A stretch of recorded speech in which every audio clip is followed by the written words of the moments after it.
I done tussle with a whale. I done handcuff lightning, throw thunder in jail. That's bad. I know you got him picked, but the man's in trouble. I'm gonna show you how great I am. I'm the most brutal and vicious and most ruthless champion there's ever been. There's no one can stop me. I don't want that person to come out, because if he comes out, hell is coming with him.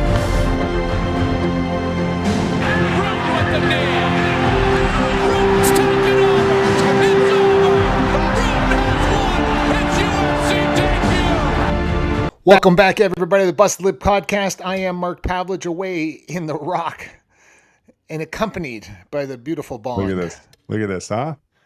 That's my girl. TJ I don't know if you can tell. Come on, man. Come on, Dada. It says Dada. I'm on Dada duty, boys. Yes, you are, man. Yes, you are. Welcome back, everybody, to the Busted Lip Podcast with my dear friend TJ Harstine and the Bond. That's it. Your little niece. Yeah, she's there. She looks fantastic. She does. Always does. You know, it's like you wake up looking at, you know how hard you and I have to try to look like this? This chick just rolls in looking like, give me a break, you know? It was a long time ago, my friend. No long makeup, time ago. You know, she got that good skin, you know, her hair. Like, give me a break. She got better hair than 99% of my friends. It's ridiculous. Listen, we got to talk about some things for sure. We do have someone coming on that's very special. We have a crazy guest coming on today. We won't tell you until he comes in. Yeah. Crazy guest. We'll give you one clue. He's in Africa somewhere. Yes. We don't know where in Africa, but he's in Africa I don't know if somewhere. he knows where in Africa. He probably does not know where he is right now. But let's talk about some stuff that just happened. Listen, the Oilers, I mean, you're in Edmonton. I lived there for a long time. I was pulling for them. They got a great team. They didn't make it happen.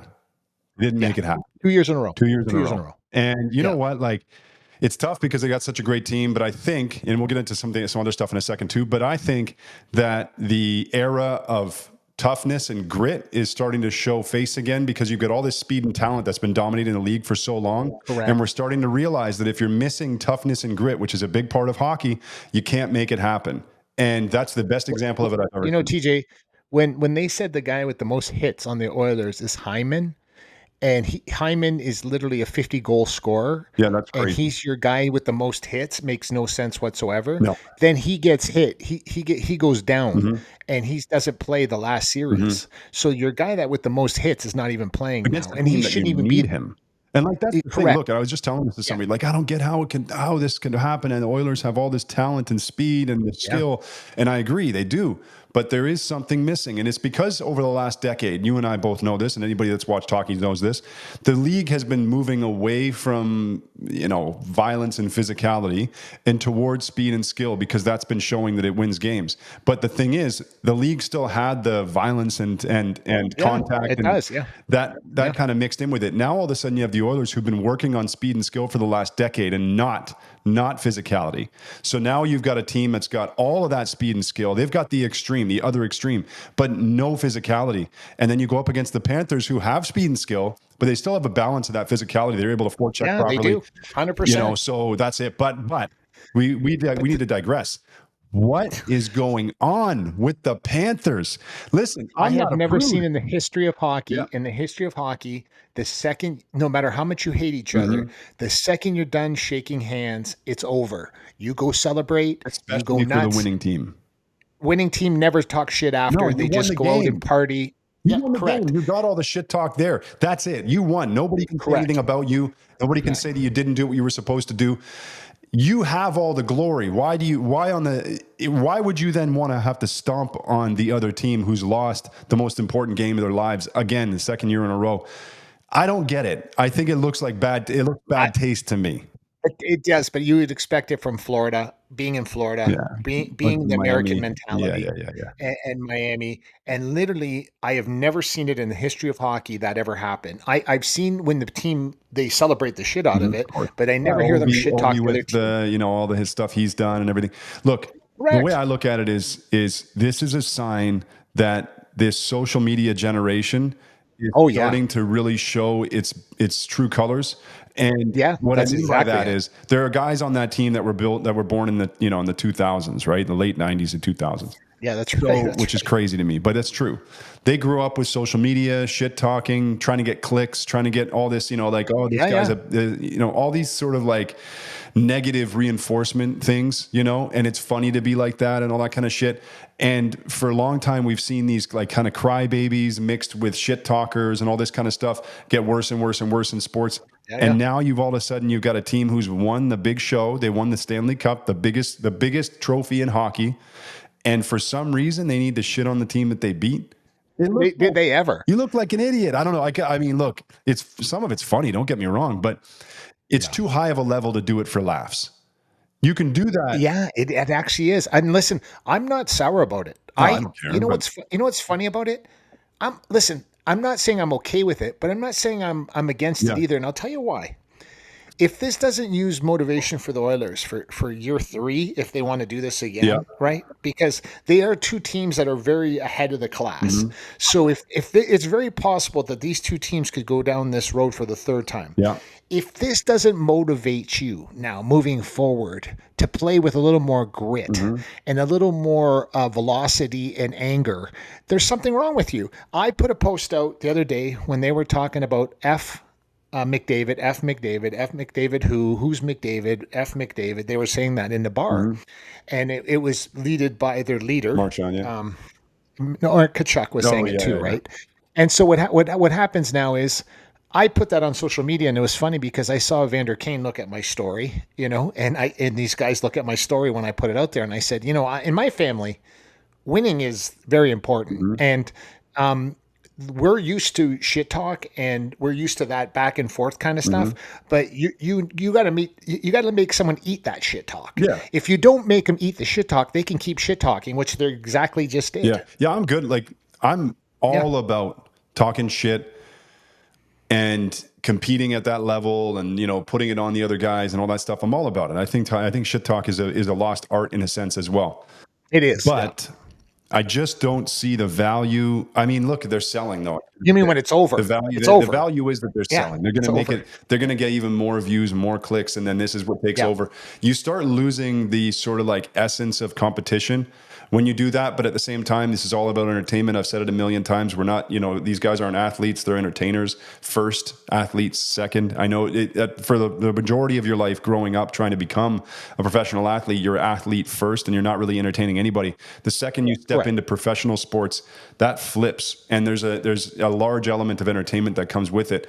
And I think some guys recognize it and they go for it. Like you think of the Conor McGregors of the world. You think of, well, they stole Conor's speech. Did you see that? I did. TJ? Yeah. Absolutely they did it twice. They did it twice. They did the speech twice. Great speech. And they stole one of my favorite speeches of all time. I've used it for motivation a few times myself for a few people. But you know, when you do it this way, it just feels weird. I guess it's because people don't usually do this in professional sports. But you know what? Like you said, you use that as motivation. It's now going to become an even bigger rivalry. In the next game, now I'll tell you this much: the game 1 next year that those two play together, selling out months, a year in advance. It's probably sold out already if they're selling tickets for it. Yeah. So they're doing their job in a sense. Correct. I just feel like shit talking after you win just tells me that you didn't accomplish what you wanted to because you're still trying to. The crazy part is until you beat them, they can do whatever they want. Yes. And that's exactly what they're doing. Yeah, that's it. Yeah. It's just weird. But you know, the funny thing is, like when you go after a guy on a team, I've always felt like this. When you go after a guy on a team, look, you can shit talk the team, but when you start shit talking the best guy on that team, who happens to be the best guy in that league, who happens to be perhaps and the planet, the second best guy that's ever played the game of hockey. That's right. You got to recognize though, the Marchands out there, the Tkachuks, all these dudes, you know, you're nothing to him. I know you just won, but he's better than you all day, every Correct. Game. He's better than you. Everybody knows it. You know, remember though, TJ, it's a team sport though, man. And they got those Stanley Cup rings. But for me, if I'm McDavid, I'm tweeting back like, bro, I'm still better than you. Like, I'm still better. No question. We can go and do a combine. You want to set it up? Let's race. How about it? Let's put your shit talk on the line. That's not what it's about. But I get it. I get it. It's about winning. It's like the Jordan versus LeBron idea, you know? Yes, so man. It's multifaceted, but I kind of like it in one hand because I'm a big shit talk fan, but I just don't know if it feels good to me. Maybe I'm too old for it already, you know? Like I'm maybe 40 here pretty soon. Maybe us almost 40-year-olds don't like the shit talk after a win. Yeah, maybe. Yeah, because you've been through it, right? Yeah. You've been through it. You've seen it. You've seen what happens. And usually the shit talk happens prior. Oh, all about that, bro. Shit talk. Yeah, not after. Day prior to the game, during the game. That's right. Until the last bell. But when that bell goes, when that horn honks, It's time to shake hands. Correct. That's the way I've always looked at it. But at the end of the day, they're entertaining. People are going to sell out. You know, what are you going to do, right? What are you going to do? Definitely. So it is what it is. Another thing to talk about, John Jones officially retired from mixed martial arts. Now, Mark, I don't know if his retirement was because he wanted to retire, or if it's because he's wanted by the police again in a hit and run, which involved a female in his car that they found with no clothes from the waist down, who was heavily intoxicated, and told the police that John fled the scene after the accident. I don't know if it's sounding familiar to you, but something's giving me deja vu here. I'm not sure what it is. Now, when the police approached him, apparently there was some violence suggested by Mr. Jones. Yeah. Bro, what are we doing? Like, I don't know. What is going on here? You know, like, can you really be that much of a fuck up for this long in life? That's exactly what it is. That's the only word that comes to mind. I mean, he just, it's a constant reminder of just repeating and repeating. I'm such a fan of John as a fighter. I really am. Obviously, to me, he's the best guy that's ever done it, right? And I love watching him. I tune in every time. But now, again, he's retired. Dana White says yesterday, he said he got during a press conference or Saturday, whenever it was, John just called me. He said he's retired. Did John call and say, Dana, I'm retired? Did John call and say, Dana, look, I could fight again, but I'm dealing with charges again because I hit somebody and ran away. And Dana said, listen, John, maybe it's best you retire and we'll revisit this in a year or two. Correct. I don't know if it's a real retirement or if it's that. But I mean, I think you're right about what you just said. I can only imagine. You know, I think they were probably talking about making the fight happen. And then it turns out that John decided to get in another car accident and decided to run away from said accident. Correct. And you know, what are you going to do? It is what it is. This is John Jones we're dealing with here. So I'm just checking on our guest. I'm seeing where he is. See what's going on with him. Yeah, he's in the jungles of Africa. He's doing it. Can you, man? Some of the stuff this guy did. I can't wait for him to log in because I got some questions, man. Yeah, he's a special dude. He is a special dude. Very special. There's some, you know what? There's been some action on the fight world the last little while, and sports in general has been good, man. Do you see the scrap in at the golf tournament we just had this last weekend between Cabrera? Was it? No. Oh my God, the guys' names are escaping me. What is his name? What did I miss? Bradley. And he won. Yeah, he won. But Bradley and the Spanish guy, what's his name? Older guy, ponytail. Oh, but he plays on the senior tour. Yeah, no, they were scrapping, man. You got to watch. Oh, that was from before, TJ. That was a thing that happened back in the day. They were just showing the replay of that. That was out in the parking lot. Yeah. I saw that too. No, on the course, bro. This just happened. It started on the course, and then it went with the caddy. Oh, they all got involved, and then went out into the parking lot. I was so excited. That was you're right. It was with him. This could have been fresh news too. You know, what are you going to do? Yeah. Well, I'll tell you this much: it would have been more interesting if it was this weekend because he won. You know, well, now we have Crawford fighting, right? With Canelo. Canelo coming up. They got a little pushing match, but it was funny because that's the Dana White thing now. Mm-hmm. So Dana White's behind with the Sheik guy. Yeah. He's kind of in control of all that stuff now, and literally to put on his very first fight with the Sheik between Crawford and Canelo is bananas. Yeah, but I mean it's very Dana White of him though. If you're going to do something, do big, right? Yeah, I agree. If you're going to come out, Did you see the Piers Morgan interview? Piers asked him if they could kill him with their bare hands. And they both said, yeah, absolutely. Welcome back, everybody, to the Busted Lip Podcast. I am Mark Pavelich, away in the Rock TJ Harstine, and our special guest today, everybody, somewhere in Africa. One of my favorite guests of all time. He is by far, in my opinion, one of the greatest living daredevils, one of the greatest adventurers. Jacques Cousteau his name will be forgotten one day because Nick Peltier is our guest today, somewhere deep in Africa. Nick, what's up? Thanks for having me. Yeah, it's a pleasure to come back on. Thanks for having me. Buddy, what's going on? Well, listen, tell the viewers where you are right now in Africa. I just entered into Botswana yesterday morning, so I'm in Botswana right now. And you started in Cairo. Yeah, I'm on a bicycle trek. So I started in Cairo and I'm going to Cape Town, South Africa. So damn. So what's the total kilometers on that? That's or miles, depending on whichever way you measure. But what's the total on that? yeah, That's gonna be a lot. it'll be over 10,000 for sure. I don't know the exact amount until I'm done, but I'm at just crossed over 8,000 kilometers today on my ride and got roughly 2,000 ish left. So it'll be around there somewhere. And you're going, and how much a day, roughly? Depends on the roads, but anywhere from 100 to 250 kilometers a day, somewhere in there. So depends if I have winds that help me or the roads are good or what. Well, some of our viewers don't know this, but Nick is the same individual that swam across the lake from Penticton, Kelowna to Penticton. It was 106 kilometers, and Nick did complete that. And Nick is also the one that jumps off of suspension bridges with parachutes. Um, what is too big for you, and where do you draw the line, Nick? Where do you draw the line where you go, okay, man, this is even too much for me?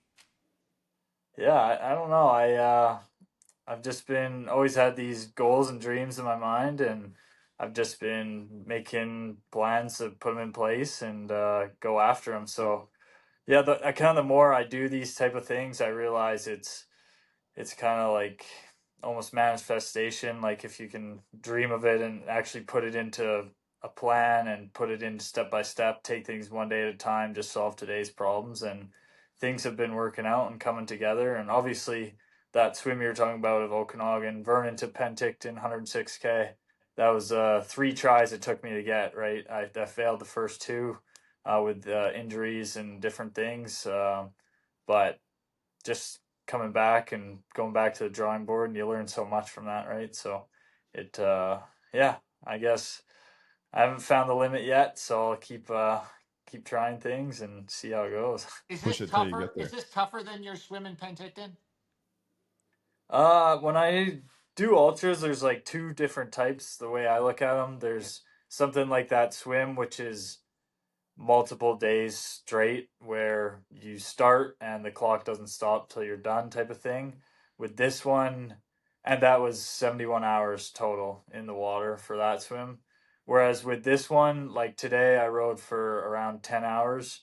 But then I got to a little place here where I can take a shower, eat some of my tuna, and then get up and do it again tomorrow. And obviously, like in Africa, the accommodations vary widely. I've had places where it's just cockroaches, or I'm in my tent camping. But it's kind of day after day after day. That is a thing that kind of weighs on you. So this endeavor is by far the biggest one I've done. I've been out here riding for 64 days riding, but I also summited Mount Kilimanjaro, and I went to the lowest point in the continent in Djibouti at Lac Assal. So I started basically April 1st. I've been on the road, so it's been a long journey. So it's definitely a bigger undertaking that way, but in the acute moment, the swim was probably more difficult. That's probably the hardest thing I've ever done for sure. And I feel like so the thing is though, so you do the swim and that's, you got to bang that out in one shot, right? You're leaving Kelowna, you're swimming at Penticton, which has got to be mentally, obviously the first time you did it, you didn't know because you're doing it for the first time. But after you've done it for the first time, it doesn't work out. Then you got to do it the second time. It doesn't work out. That third time, there's got to be a lot of pressure on you mentally. But now jumping into this, you've completed that, which was an incredible feat in and of itself.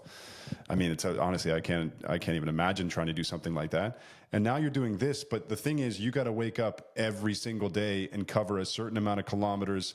You got to go through a certain amount of obstacles. You got to get to a certain place where you're going to have some accommodations. Like it's not like, I can't imagine you have the luxury of being able to say, you know what, today I'm just going to call it here. Like you've got to get to a destination every day.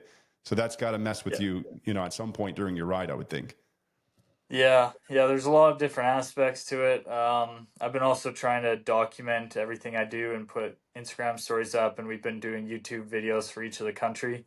So yeah, I'm up to like 2, 3 in the morning, lots of nights, just posting stuff, and then up again early, like 7 in the morning to go cycle. But yeah, lots of people saying, "Oh, it's dangerous to ride at night or this or that," but it's like to me, it's more dangerous to say the sun's down. Well, I'm going to camp in this ditch on the side. Like, it doesn't really work like that. You know, you kind of got to get somewhere. So you do kind of have to keep going and plan out your days kind of ahead of time. But again, then lots of things can come up, like mechanical issues or whatever it is that can slow you down, right? So it's definitely a logistical challenge, not just a physical challenge. And I'm doing it completely solo, right? So I don't have the help of somebody in a van beside me giving me food or giving me this. And I'm celiac, so I can't just eat anything off the side of the road. So I have to plan ahead. That's why I get like tuna in a bigger city and like keep it on me, things like that. It's honestly just a lot of like sugars, like little candies, chocolates, tuna, just like anything that's calories. Because even on my ride today, I burnt like 6,000 calories, and I'll probably only replenish like a couple thousand, right? So what's crazy is like, so I was just going to ask that. Do you have anybody with you? Is there, you got a partner that's doing this? So you're on your own out there. You're literally just you riding through Africa on a bike.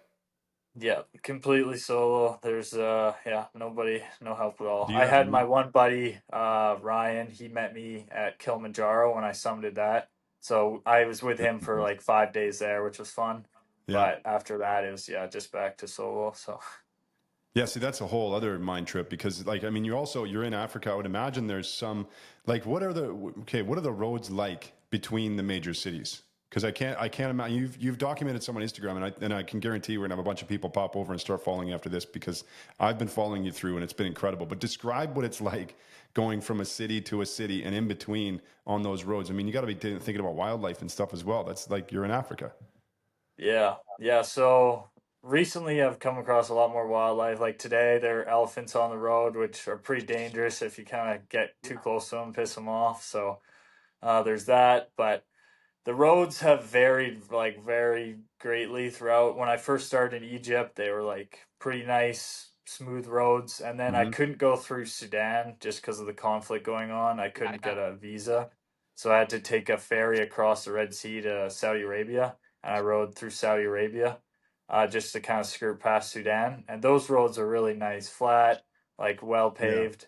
And then you get to places like Djibouti and Ethiopia where it was like pretty treacherous mountain roads, like gravel or rock cut up sections quite a bit. In Ethiopia, people were throwing rocks at me or hitting me with sticks on my way by, and like there's trucks that are right beside you. Like I've had so many close calls where you think you're going to get sucked under the back of a semi. Like it's just pretty crazy. But then you get to some countries where the roads are nice. Like in Kenya, they had like pretty like a paved road. They didn't really have shoulders, but there was hardly anybody on them because you're in the middle of like nowhere basically when you go from northern Kenya down to Nairobi. So it's these awesome landscapes and just like you're the only one on the road. So those were really nice. But in Tanzania and Zambia, it was pretty treacherous, like huge potholes, trucks right beside you the whole day. Like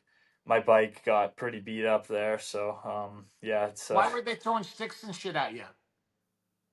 I don't know. In Ethiopia, they're just kind of known for doing that. It's why does like I said, every country I've been through, I've met like a majority of nice people, but that's more when you're like stopped and talking to people. They're like you can converse and they get to know you a bit and they're nice. But I don't know. In Ethiopia, I didn't have this anywhere else, just Ethiopia. But I would pass like thousands of people each day because they're all like they live on the roads basically, like all their villages. You go from one village to the next to the next. So they're like their houses are right beside the road. So all day long I was getting called Parangi, which is like foreigner, white man type of thing. So all day it's like you, money, you, like Parangi, like just all day long. And to me, it's like I've seen that 1,000 times, but as I go to somebody, they're like 10-20 seconds of seeing me pass is their first time and probably only time seeing a white person maybe this year, you know? So it's like they all get like freaked out. Like I don't know, maybe it's just so rare that they just start. It would be rare, right? Like it's something we wouldn't see very often. Well, where you're going, I didn't see another white person until probably around Kenya. Honestly, after I left Egypt, I didn't. Yeah, I've been the only white person, and because of I dyed my hair before the trip, so I stand out quite a bit. You I didn't think help your cause at all doing that. Yeah, no. Yeah, but I feel like that's got to be. It's funny. First of all, I have to ask, why did you decide to do this specifically? Yes. Like, yeah, I think I've done two bigger treks so far. My very first ultra thing was cycling across America solo. I went California to Maine, and then my next one was Mexico. So I went Cabo up the Baja down to Cancun, and in that one I climbed. I went to the lowest point in Mexico and then climbed up to the highest point in Mexico, Pico de Orizaba.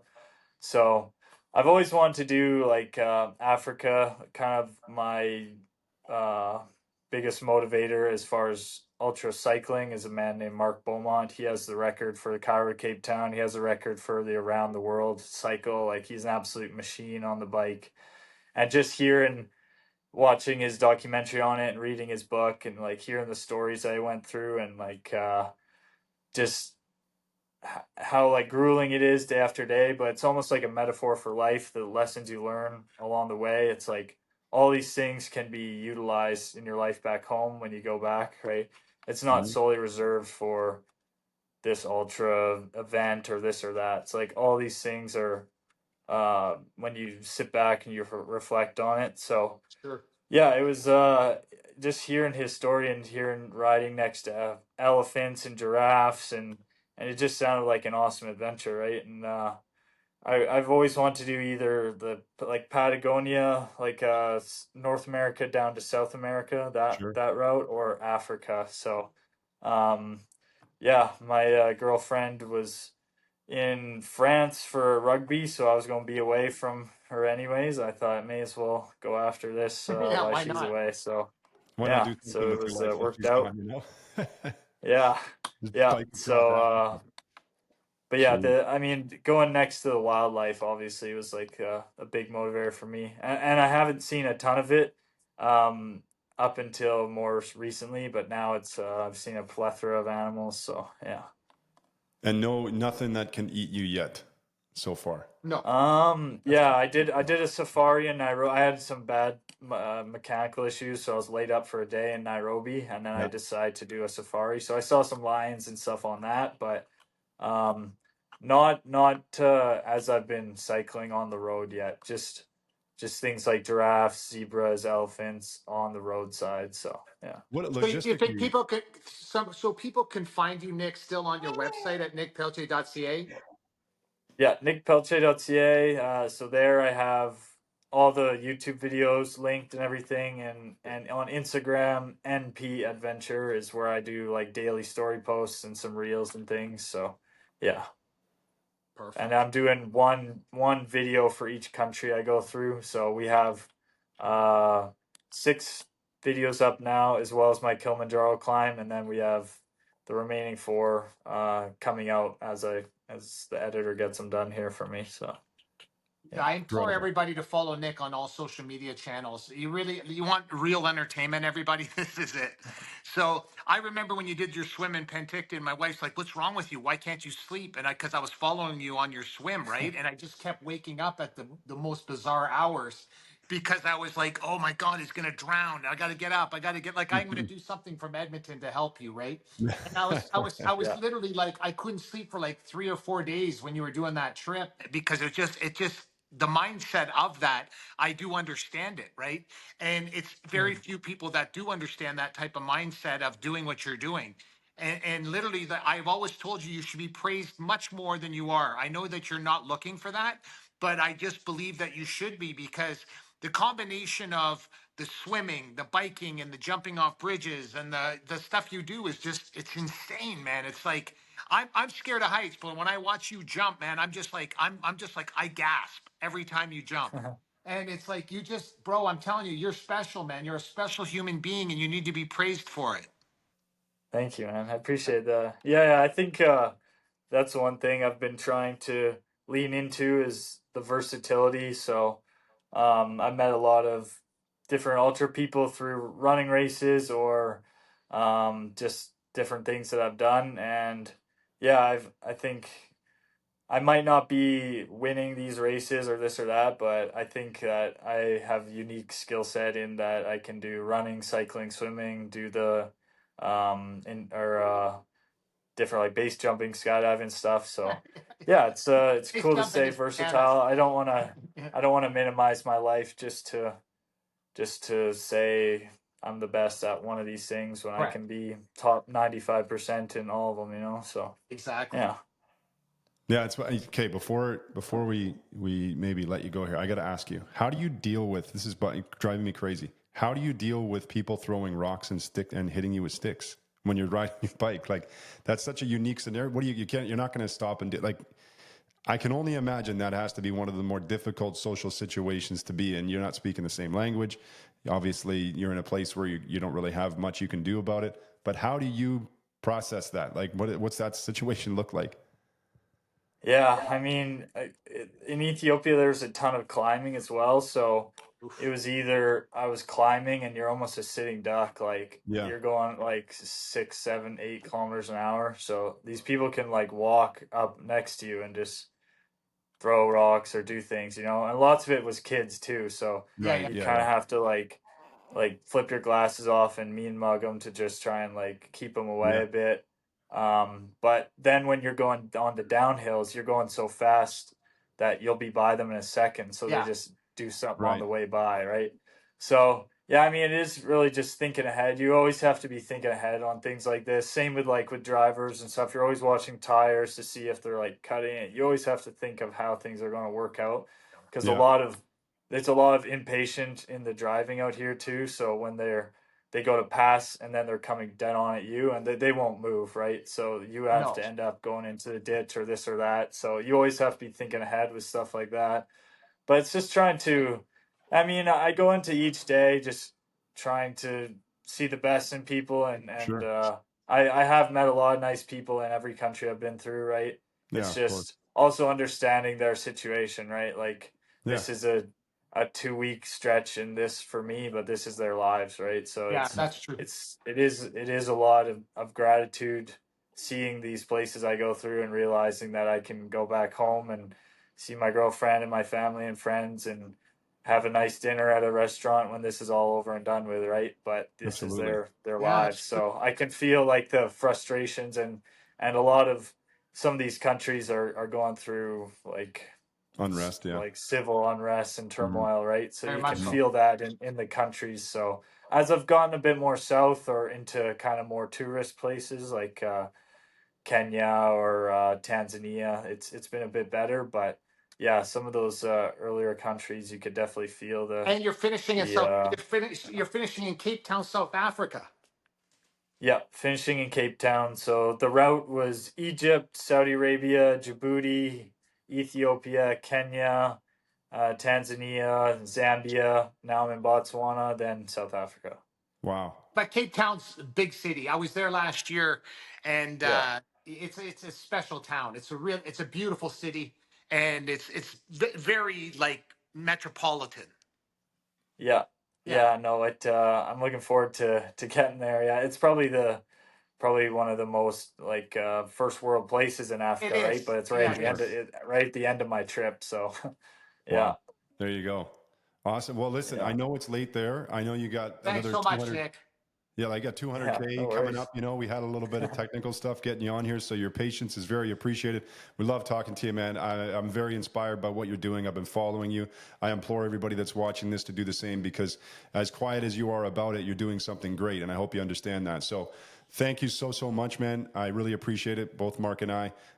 You know, get some sleep, man, and all the best to you over your next little while. That's for sure. Keep it going, Nick. Yeah, thank you. Yeah, thank you guys. I appreciate it. Oh, also, I'm doing this ride for a charity called Charity Water. So if people feel like they can donate in any way or spread the word, then definitely, it's on guys, my website donate. as well. 100%. NickPeltier.ca and Instagram NP Adventure. So awesome. Thank you, sir. Much appreciated. Great. Cheers, brother. Great talking to you guys. You too. Ciao. Ciao. There you go, Nick Peltier. Look, what a great guy. just in general, like, soft-spoken, very sweet guy, and doing something that is just, it's like nerves of steel, man. I don't know. Again, I get where he's coming from. You have to, and of course, you have to go through their understanding the dynamics of the situation. But I can't imagine how it's stressful that must be, solo riding through a place that feels hostile. Not just that, bro. How scary is that when you're just totally by yourself at night? Yeah, and then listen, I implore Nick. I message him probably every week, and I tell him, bro, get off the road at night. I've seen him almost get run over like 3 or 4 times. I'm not even joking. Yeah, I know. I watch it too. It's crazy. Like it's pretty scary, man. And the last thing I want this. Listen, this guy is. Listen, we've had 2 people on this show. Laval Saint Germain, the only person to ever climb Mount Everest from Canada without oxygen, and the second Nick Peltier, who has done. These 2 guys need to be shown more in Canada. I know people are looking for role models and people are looking for all this kind of stuff, but I'm telling you, these 2 Canadians need to be known more, in my opinion. And they're doing it for good reasons. Yes. They're doing it for causes that are not for themselves, and like, it sounds like they're very selfless in what they're doing. This isn't going to benefit him all that much.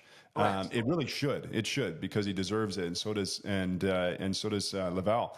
But they're doing it for awareness and for financial assistance to causes that need these things, not for themselves. So yeah, Nick unfortunately, Nick is, listen, everybody, when you see Nick's stuff, you will literally be gasped. Him jumping off of suspension bridges and swimming across. It was Vernon to Penticton. So not Kelowna, everybody. Vernon to Penticton. 106 kilometers of swimming. I couldn't sleep for 3 days watching him do this. It was bananas, bro. I was in Kelowna yesterday, actually. Yeah. And I couldn't even, I'm a good swimmer. I would be terrified to swim from West Kelowna to Kelowna. And if you know that area, it's across the skinny section. And you can see it. But to swim that distance, like, you got to drive an hour and however much. On that road. Yeah. Yeah, it's crazy. You got to drive that on a highway at highway speed. And this guy's swimming it. When he did it, I watched the whole thing, and I was like, I was biting my nails. I hate open water as well. So that's like my greatest fear. So like, come on. But no, very inspiring. I love watching what he's doing. He's a really great guy, very patient guy as well, as we just found out. But yeah, amazing. It was, great to talk to him. I hope I'm going to be following, every step of the way for this ride as well, and whatever he does next too. Definitely. Listen, everybody, we want to thank our great sponsors at Crystal Glass, your clear choice for all your glass needs. Call 310 Glass or go to crystalglass.ca with 51 locations throughout Western Canada. And we want to thank Nick for being on the show. And of course, Bond for making her debut today on the Busted Lip podcast. There she is, the beauty Drinking Bond, a bottle on the podcast today. Listen, we had a ton of technical difficulties today. We did. But the great thing about our podcast is TJ will find a way to get us on one way or another. Meat and potatoes this thing to the end of time, everybody. You got to tune in every Tuesday and every Thursday to watch the Busted Lip podcast. The subscribers are growing. The show's growing. It doesn't matter what the difficulty is. We find some way of getting that episode to you each and every week. Absolutely. And listen, you can't forget, you got to follow us on all social media platforms at Busted Lip Podcast. Follow my counterpart, Mark Pavelich, at Mark Pavelich on all social media platforms. And of course, yours truly, you can follow me at TJ Harstine on all social media platforms. Thank you very, very much for listening, guys. Cheers.